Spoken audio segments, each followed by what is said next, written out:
A gunman with an automatic weapon has opened fire on a mosque in central Christchurch. Country's worst mass shooting ever. 49 people are known to have died. I'm 66 and never thought in my life I'd live to see something like this, not in New Zealand. Well, these attacks have put the spotlight on right-wing extremism. My next guest. It was as you say, it was a terrorist attack. It was an Islamophobic attack. And it was an attack motivated by a mixture of white supremacy, anti-immigrant, but very much also anti-Muslim. And an attack which was intended to stir up a stronger reaction, but from that point of view, it failed.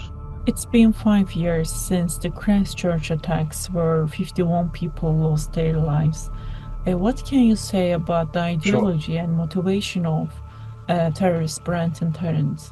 In his manifesto, he made it actually quite clear that the ones he hated the most were people who had converted to Islam from out of our cultural society or whatever. But underlying that, just a form of Christian exclusivism. We are right, you are wrong is a simple way of expressing exclusivism from whatever quarter. It's more kind of historical, I think, and sometimes it may be, but whatever theological stuff is there, it tends to be a very warped view. Like, for example, coming out of Christendom, Western Christendom, a presumption that to be Christian means to be white, to be European. It would be the same as saying to be a Muslim you have to be Arab. Well, of course, there's Muslims from all sorts of ethnicities, So you get that kind of narrow presumption, and then gets twisted. That's what becomes the root of an extremist view.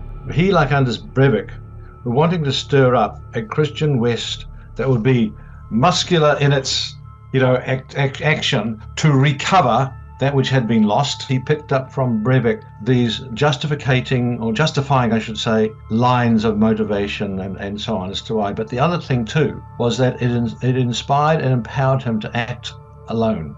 So could you break down the connection between fundamentalist Christianity and white supremacist ideology in relation to these attacks?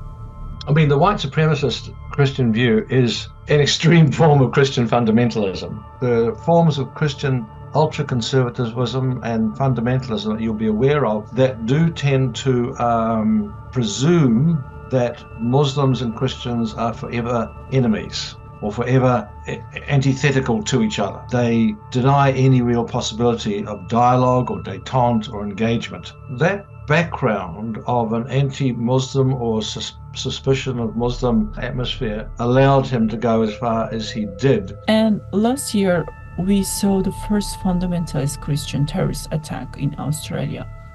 Do you think these far-right tendencies are on the rise? Hard to say really whether it's certainly the reported actions are seemingly increasing. Given what's going on in the United States at the moment and the grip of the Republican Party, which has a strong base support in the very right-wing evangelical Christianity, which I call is very fundamentalist and very right-wing, and the possibility of that party becoming the power if Trump gets in, then I think, and the fact the way in which it's arisen, does suggest to me that there is within many situations in the world, in certain parts of the world, there is a very right-wing shift going on, which would then tend to suggest that there will be, in some areas, not necessarily globally, but certain areas, more extremism. Finally, is there anything specific you would like to highlight or any message you would like to share with victims of the Christchurch attacks? Assalamu alaikum. May God bless us.